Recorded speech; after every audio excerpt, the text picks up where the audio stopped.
Okay, just the Tab key hides all the windows, so I have this blank page. Command 0 puts me right into that page. And I've placed myself a little bit of reference on here for just showing some of these different ribbons.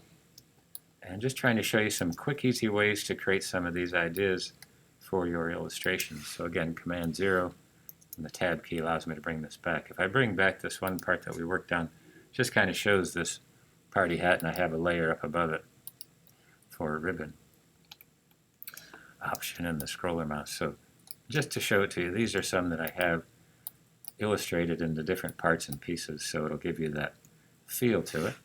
And this one down below here is just using a brush, and that's the one I want to show you how to simulate pretty easily. So when you take a look at this part, I'll hide this particular hat layer. And just to show you, so if I go back here, I just click on the default, so it's black to white command, or just hit the letter D. Go into the brush panel, and same idea, you have the brushes options. If you take the brush at the top, it gives you the stroke, the fill, the size of it, some different pieces that you can use, uniformity, that type of thing. But to actually manipulate this, just click into the brush panel. And up at the top, you have these items already selected. The one that I have is this section that is 50 point. And in here is where you have the angle of the brush without the stylus. You have the roundness. Right now I have it set at 0 or a circle, so I'm just going to go completely flat. The size you can adjust here, or you can just wait till you get on screen and hit OK. I'll leave all those strokes that I had sketched out. And as soon as I click and drag, it's using the black. I can't twist or turn this or rotate it unless I modify it in the screen. And it becomes this stroke. It also has the fill. Can't see it on the white on white, so I just move it off to the edge. You can see right here that it's highlighted, and I can take that piece out.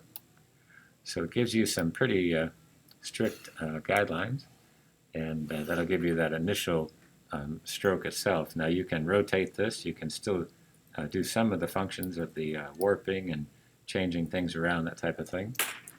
And also on the stroke itself, taking a look at the swatches panel, this is where you would color it, and down here I already have some of the gradients highlighted, so I can manipulate those if I'd like. And that's where I'd like to just kind of modify it, just slightly. But it's all connected, so you just have to keep your wits about you. You can do it a couple ways, is to expand this and start to use the gradient. If you double click on it, it takes you into the isolation mode.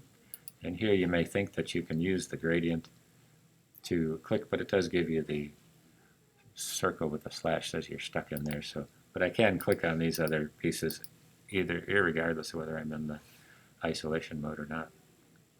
But one way that you can manipulate it is just go to Object and expand the appearances for it.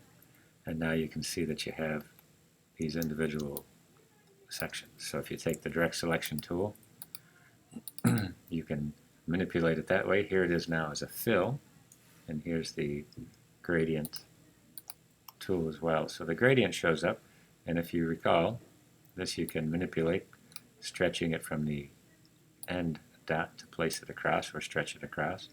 You can rotate it or just redraw it.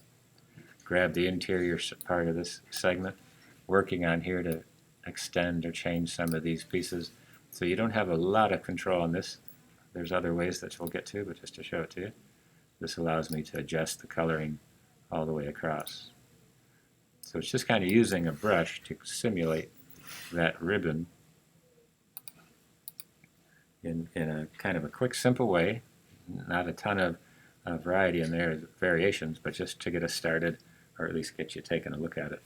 And when you adjust this, this is just using the brush tool to create that shape. And next time I'll kind of go over a little bit of a segment that gives you a little bit more control as far as changing the gradient right on to match everything or break it apart and do something more on this level. But just to get it started, just using the brush, again the Tab key takes you out, and that gives you that selection.